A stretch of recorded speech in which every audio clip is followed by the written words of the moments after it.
La Bible, il faut le reconnaître, contient des versets qui sont énigmatiques pour la plupart des chrétiens. Beaucoup de chrétiens se plaignent en se disant « Mais pourquoi la Bible n'a-t-elle pas été écrite de manière simple pour que tout le monde puisse comprendre ?» Et vous croyez que parce que vous ne comprenez pas tel ou tel verset dans la Bible, eh bien, ça vous casse les membres et vous vous dites « Je n'arriverai jamais à comprendre cette Bible ». Je souhaiterais vous dire dans cette capsule de ne pas vous sentir coupable. Déculpabilisez-vous. Pourquoi faut-il se déculpabiliser? Parce que le fait que vous ne compreniez pas tel ou tel verset, la faute ne vous incombe pas. C'est simplement parce qu'il vous manque une petite clé. Quelle est cette clé? Eh bien, je vous révèle aujourd'hui quelque chose que vous saviez depuis longtemps. Nous sommes des goïs. Nous ne sommes pas des juifs. Nous n'avons pas la culture juive qui nous coule dans le sang. Et même des juifs ne parviennent pas à comprendre la Torah. Pourquoi? Parce qu'il y a si longtemps que les expressions écrites dans la Bible sont passées que plus personne ne sait à quoi il est fait référence. Sauf les érudits juifs, bien sûr, qui peuvent aller très très loin dans la compréhension des textes. En ce qui nous concerne, nous sommes pour la plupart français, anglais, espagnols, nous sommes portugais, martiniquais, guadeloupéens, haïtiens, dominicains, saint-lucien, bref. Nous sommes de l'autre côté de la barrière, c'est-à-dire des non-juifs, des goïs.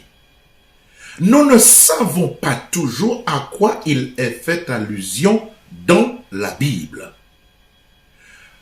Le juif qu'est Jésus parlait à des juifs de son époque. Les expressions employées du temps de Jésus, eh bien, c'était des expressions que tout le monde pouvait comprendre. Prenons un exemple. Je vais vous prendre 3 exemples de préférence plutôt qu'un exemple. Lorsque, dans la Bible, vous lisez « J'abandonnerai Sion comme un cabanon que l'on abandonne au milieu d'un champ de vigne ». Que comprendra cela? Lorsqu'il est dit ailleurs, je t'abandonnerai comme on abandonne un cabanon au milieu d'un champ de concombres. Énigmatique, comment vous voulez comprendre cela? Je vous donne un dernier exemple. Le dernier exemple, c'est jette ton pain à la face des eaux, car avec le temps, tu le retrouveras. Comment comprendre cela? Jette ton pain à la face des eaux, car avec le temps, tu le retrouveras.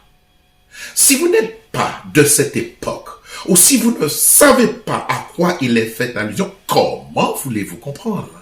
Mais certains chrétiens, auréolés de la gloire de leur religion, de leur doctrine, forts de ce qui leur est dit du haut de l'estrade, ce que nous appelons communément la chair, ils se sentent forts. Ils s'imaginent connaître toute la Bible, ils s'imaginent que l'histoire d'Israël, ils la connaissent sur le bout des doigts.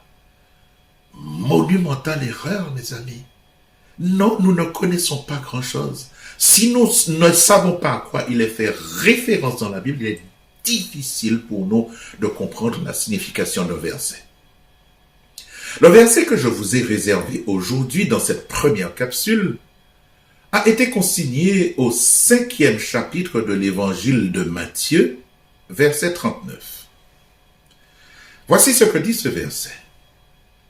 Mais moi, je vous dis, ne résistez pas aux méchants. Si quelqu'un vous frappe sur la joue droite, présentez-lui l'autre. Et là, mes amis, vous allez dire que pour le beau nom de Jésus, je suis prêt à accepter que l'on me frappe sur la joue droite. Mais dans votre tête, comme dans la tête de tout humain, c'est une compréhension populaire qui est ainsi faite.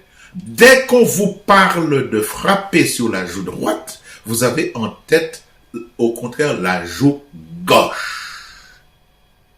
Mes amis, lorsque deux personnes se font face, les directions s'opposent. Qu'est-ce à dire?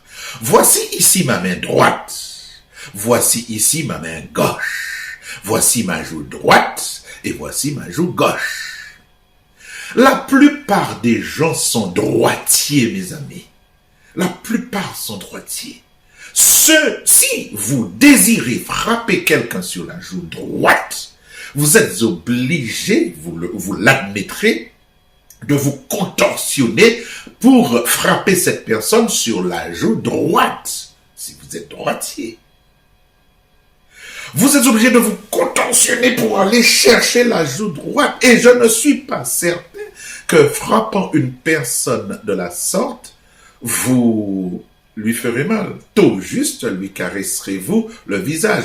Si vous ne me croyez pas, faites l'expérience. Mettez une personne devant vous et essayez de frapper cette personne sur la joue droite. Parce que, populairement, lorsque nous entendons ce verset, nous avons réellement l'impression que c'est frapper quelqu'un sur la joue gauche, mais avec la main droite. Non, pas du tout. Jésus localise la joue qu'il ne convient pas de frapper. Et pourtant, qu'il dit si quelqu'un vous frappe sur la joue droite, présentez-lui l'autre. Mes amis, frapper quelqu'un sur la joue droite est beaucoup plus difficile que vous ne le pensiez. Et beaucoup de chrétiens, auréolés de la gloire de leur religion, de leur doctrine, ils pensent qu'ils ont une batterie de foi suffisamment chargée pour dire que lorsqu'on me frappera sur la joue droite, j'accepterai pour le nom de Jésus. Ah oui? Vraiment? Êtes-vous certain que vous allez l'accepter? Attendez la suite et vous comprendrez. Frappez quelqu'un sur la joue droite, mes amis. Je vous ai dit que c'est difficile. La seule manière de frapper une personne sur la joue droite sans se contorsionner pour réellement frapper cette personne est de la frapper d'un revers de main. En frappant cette personne ainsi, mes amis, ici nous avons deux os, deux petits os qui sont ici que les karatékas appellent les kendos. En frappant quelqu'un de cette sorte, mes amis, mais vous lui éclatez la joue. Vous lui éclatez la joue. Et disons même que vous pouvez lui casser des dents. Êtes-vous prêt à accepter que l'on vous frappe ainsi sur la joue droite? Or, Jésus dit, si quelqu'un vous frappe sur la joue droite, présentez-lui l'autre. Jésus n'est pas quelqu'un de pacifique. Il ne dit pas de rester pacifique. Il dit au contraire qu'il faut faire quelque chose. Ne pas résister aux méchants et de présenter l'autre. Donc, vous voyez, deux actions à mener. Il ne s'agit pas de rester pacifique. Tenez, Jésus au tribunal. Prenons cet exemple seulement. Au tribunal, Jésus a été frappé par un huissier de justice qu'on appelait des gardes dans l'époque. Il a été frappé dans l'enceinte dans l'enceinte du tribunal par quelqu'un. Est-ce que Jésus est resté la bouche fermée et qu'il n'a rien dit? Non. Jésus, au contraire, a fait quelque chose et n'est pas resté pacifique. Cet huissier de justice a frappé Jésus sur la joue. Mes amis, pourquoi l'a-t-il fait? Il l'a simplement fait parce que il estimait que Jésus avait mal parlé au grand prêtre. Et Jésus s'est tourné vers lui et lui a dit, mais si j'ai bien parlé, pourquoi me frappes-tu? Et si j'ai mal parlé, fais voir ce que j'ai dit de mal. Vous ne trouverez aucune réponse dans la Bible, cet homme a eu la bouche fermée. Pourquoi Jésus répond-il? Jésus ne sait-il pas qu'il est venu mourir pour le pécheur, etc., etc.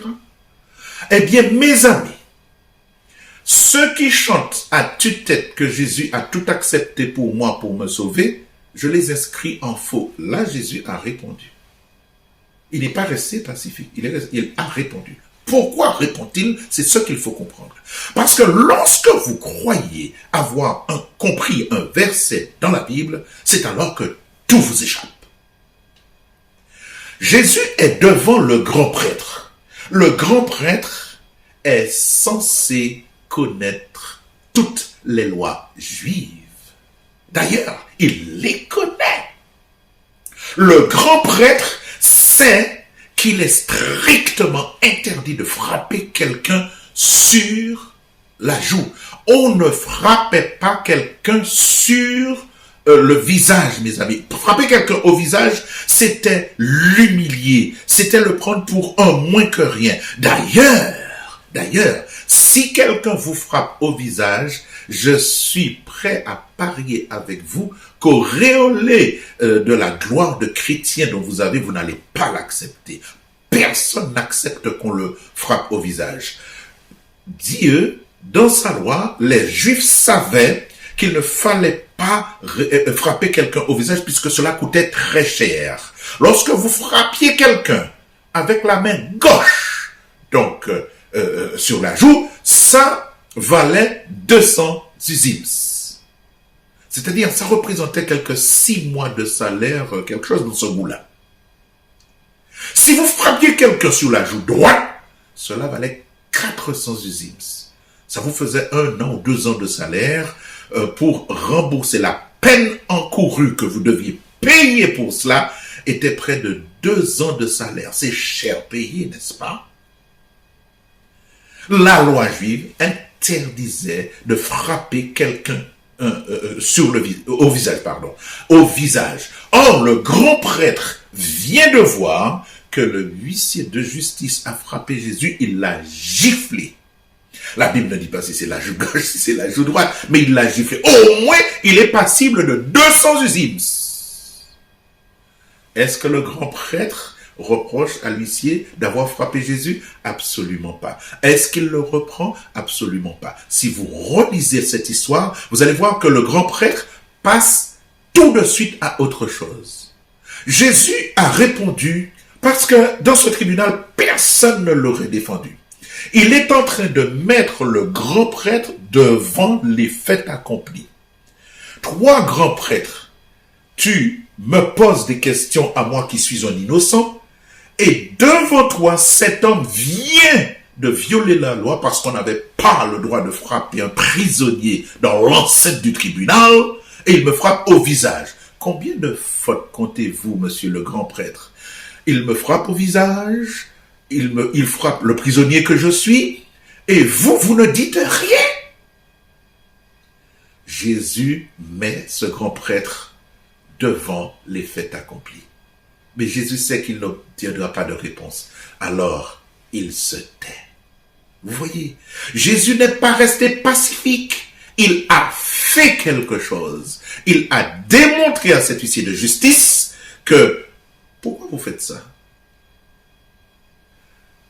Prenons un exemple où les gens vont accepter qu'on les frappe.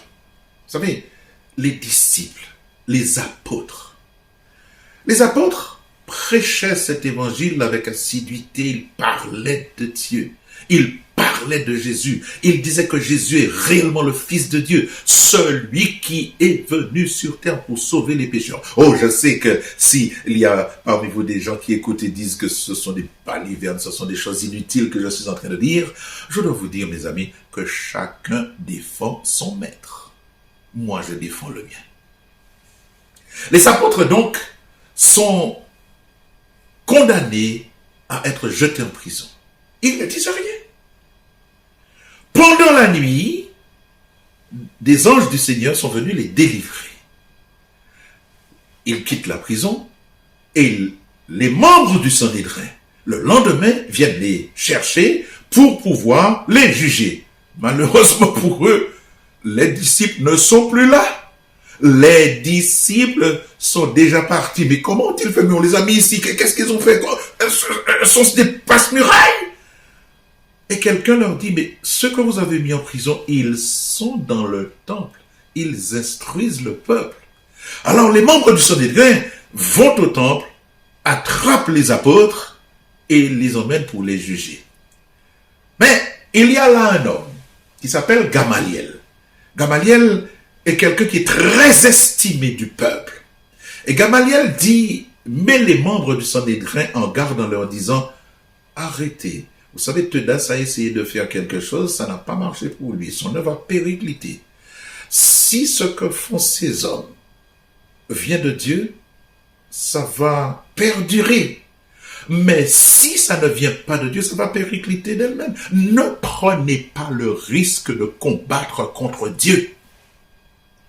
Tout le monde se range aux côtés de Gamaliel, parce que Gamaliel est très estimé. Mais les membres du Sanhédrin vont tout de même faire battre de verge les apôtres. Mes amis, faire battre quelqu'un de verge, je vous expliquerai dans quelques instants ce qu'est battre quelqu'un de verge, ce que sont les verges, ce qu'est la verge, par exemple, pas les verges, mais la verge. Si les disciples ont reçu autant de coups, s'ils ont été battus de verge, vous pensez qu'ils vont pleurer, qu'ils vont se lamenter? Absolument pas. Parce que les premiers chrétiens, ils avaient tellement l'assurance que Jésus allait revenir rapidement qu'ils trouvaient que c'était pour eux un honneur d'être jugés dignes d'être outragés pour le beau nom de Jésus. D'ailleurs, si vous regardez les versets 40 et 41 du 5e chapitre des Actes des Apôtres, vous allez voir que la Bible dit que les apôtres étaient heureux d'avoir été jugés dignes de subir des outrages pour le nom de Jésus. On vous a frappé, vous êtes heureux. Eh bien, ceux-là n'ont rien dit du tout. Prenons un deuxième exemple. Paul et Silas. Paul et Silas sont deux compagnons de service qui font la volonté de Dieu. Nous sommes dans Acte 16, que je reprendrai avec vous dans différentes capsules, et vous allez découvrir qu'il y a des choses extraordinaires dans ce chapitre que peut-être n'aviez-vous pas vues. Paul et Silas, qui sont dans la droite ligne de la volonté de Dieu, vont pourtant être battus de verge. Lorsqu'on les bat de verge, mes amis, on leur enlève leur habit. Leur habit n'était pas, vous savez, là, n'était pas les complets au tissu fin que nous avons aujourd'hui, pas comme vos toilettes fines aujourd'hui, mesdames. Les habits de Paul, Silas, des apôtres qui étaient du tissu épais, très épais. Pour les frapper de verge, on les dévêtait. On enlevait leur linge, on les dévêtait jusqu'à la taille et on les frappait dans le dos avec la verge. Qu'est-ce qu'une verge, mes amis? La verge ou flagrum était un terrifiant supplice qui était fait avec des flagrats. Les flagrats étaient composés de chaînettes de fer ou de lanières de cuir, terminées par des osselets de mouton et de plomb. Un seul coup de flagrat vous arrachait la peau et la chair. D'ailleurs, dans son excellent ouvrage intitulé La Passion du Christ, René Gilly donne une description saisissante d'une flagellation vue par Sénèque. Sénèque, vous connaissez très certainement Sénèque. Oh, je profite pour dire à ceux qui me posent souvent cette question, est-ce que la locution nominale la passion du Christ, est-ce que ça signifie l'amour du Christ? Non, pas du tout. Il n'y a aucune question bête. Lorsque vous lisez la locution nominale la passion du Christ, ça n'a rigoureusement rien à voir avec l'amour, au sens où vous l'entendez. j'ai une passion pour une femme, j'ai une passion pour un homme. Ce n'est pas ça du tout. Le mot passion vient du mot passio. Passio qui veut dire souffrance. Passion en latin signifie souffrance. D'ailleurs, vous allez voir que la passion du Christ s'écrit toujours avec L majuscule, P majuscule. C'est ça la passion de Christ, c'est-à-dire la souffrance ou les souffrances du Christ. Ceci étant dit, je reviens sur ce que René Gilly a dit dans son excellent ouvrage, La Passion du Christ. Alors, cette citation de Sénèque, voilà ce qu'il dit à peu près. Il dit, je le cite, « Déjà difformes, les épaules et la poitrine remontées en deux bosses affreuses, ayant ainsi, avant la croix, 1000 raisons de mourir. » C'était terrifiant. Fin de citation. C'était terrifiant, mes amis. Terrifiant, la flagellation. Ni vous, ni moi n'avons assisté à une flagellation, si ce n'est à la télé, dans, tenez, la Passion du Christ. La Passion du Christ, on voit que l'on frappe les gens, l'acteur qui représente Jésus, on le voit frapper. Mais ils n'ont pas réussi à montrer le dos de cet acteur avec la peau arrachée. Ils n'ont pas réussi à montrer les boursouflures, les enflures que vous voyez sur le corps lorsqu'on vous a frappé de ces lanières. Donc la peau est restée tranquille, sans boursouflure, sans rien. Donc on voit que c'est du ketchup qu'ils ont mis, ce n'est pas du sang, etc., etc. Bref. Mes amis, lorsque nous voyons cela, nous ne comprenons pas la flagellation aujourd'hui parce que c'est très loin de nous tout ça. Cependant, il y a l'autre supplice que vous connaissez très bien, que vous avez déjà vu, que vous connaissez, même si vous ne connaissez pas, ce n'est pas grave. Le fustis, c'est un bâton. Lorsque vous êtes frappé avec ce bâton appelé fustis, cela vous arrache la chair comme si c'était des flagrats. Lorsque cet instrument est frappé sur le dos d'un supplicié avec la rage d'un soldat ou la rage d'un bourreau, eh bien la personne souffre 1000 morts avant même d'arriver à son lieu d'exécution. Eh bien c'est ce qu'ils ont fait à Paul. Ils ont déshabillé Paul et Silas. Ils les ont déshabillés jusqu'à la taille et on les a frappés. Frappés, mes amis. 39 coups. Les apôtres qui ont été frappés de verge ont reçu 39 coups aussi. Paul et Silas ont reçu leurs 39 coups. C'est vous dire combien leur dos est en sang. Et on va les jeter dans la prison intérieure. Qu'est-ce donc la prison intérieure? Eh bien, ça signifie tout simplement au sous-sol de la prison. Pour ceux qui connaissent l'histoire, vous savez que ça finit en un tremblement de terre et Paul et Silas sont délivrés. Mais le geôlier va rapporter au lecteur que Paul et Silas sont des citoyens romains. Les lecteurs prennent peur, pardon, des citoyens romains, et ils viennent demander à Paul et à Silas de sortir en catimini par la porte de derrière.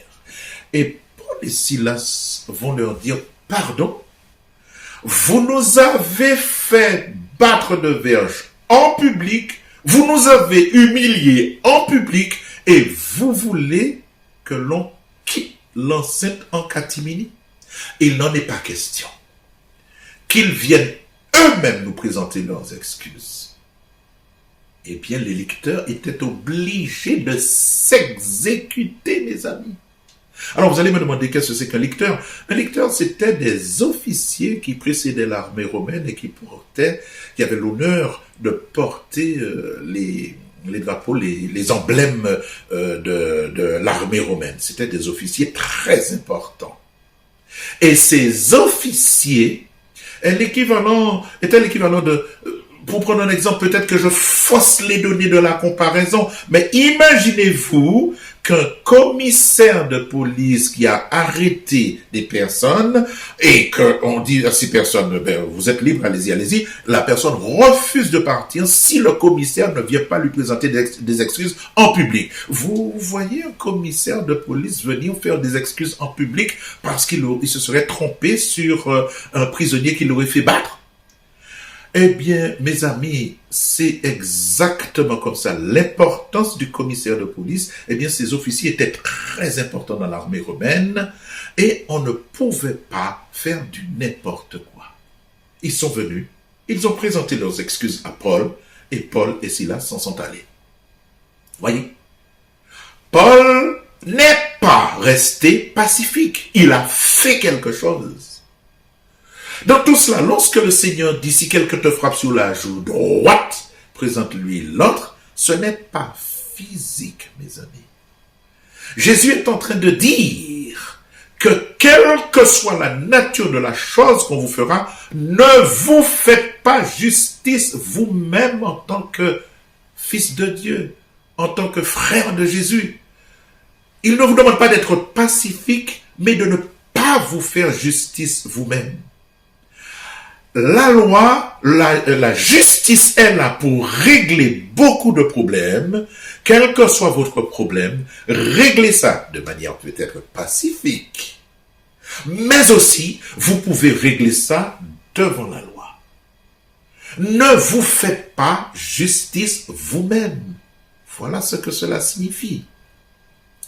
Mes amis, je dois vous dire que dans cette première capsule, je vais répéter ça tout le temps.